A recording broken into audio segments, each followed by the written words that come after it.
You learned to scan the room before you could spell your own name, to read tone, posture, silence, to measure love in glances and hesitation.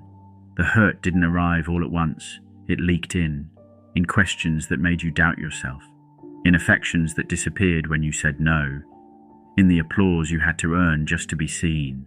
You became alert, vigilant, a master of sensing who might turn and when, and over time. You stopped asking, "Who am I?" and started asking, "Who do I need to be so they don't leave?" You didn't become yourself. You became their idea of safety. And in doing so, you lost your own. Carl Jung once said, "The privilege of a lifetime is to become who you truly are." But no one told you that becoming requires breaking.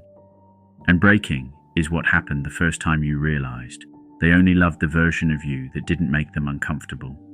They made you believe that if you were hurt, it was your fault. You were too sensitive, too dramatic, too slow to get over it.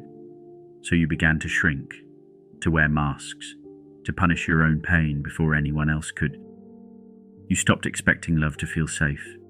You stopped expecting truth to feel kind. You normalized betrayal. You baptized abandonment as a rite of passage. But here's what they never taught you. You were never weak for being hurt. You were never broken because it cut you deeper than it should have.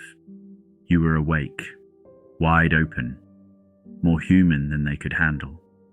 And so, they tried to harden you, to mock your tenderness, to strip away the soft parts until you resembled something manageable. But Jung knew that your vision will become clear only when you can look into your own heart. And you have been looking into the hearts of others for far too long. It's time to turn inward, not for vengeance, but for return. Because when the child inside you stops begging and starts building, everything changes. You carry ghosts that don't belong to you. Words spoken in anger that live in your bones. The absence of apology where love should have been. And still, you tried to be better. To heal loud enough that no one else would have to suffer. To love them through their silence. But your healing is not a performance. It's a boundary. It's the reclamation of space where your pain is no longer up for debate. When you stop letting people treat you as an echo of their own unhealed violence, you start to become solid. You stop apologizing for protecting your peace. You stop explaining why the door is closed. Because nothing and nobody will ever hurt you again the way you used to let them. Not because you're hardened, but because you're awake. There is no magic trick, no mantra that ends pain, only awareness, and the strength to walk away from anything that smells like silence dressed as safety. You're not mean now. You're sovereign. You're not cold. You're clear. And you owe no one an explanation for the boundaries that saved your life. Jung called it individuation. The sacred separation from the inherited noise of who you're supposed to be, into the stillness of who you already are. When you realize that nobody gets to narrate your worth. When you feel your own yes become louder than their disapproval. When your nervous system no longer spikes every time someone pulls away. That's when it happens. That's when nothing and nobody can truly hurt you again, because they might still leave. But you no longer abandon yourself. They might still misunderstand, but you are no longer translating truth into comfort. You are not the broken pieces. You are the one who picked them up. And now you move with a kind of peace that terrifies the ones who depended on your pain to feel powerful.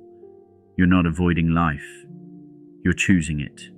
Fully, freely, fiercely. They can judge. They can twist your story. They can walk away. But they can't reach you anymore. Not here. Not in this new space you've built. Not in the fire that returned when you stopped chasing the cold.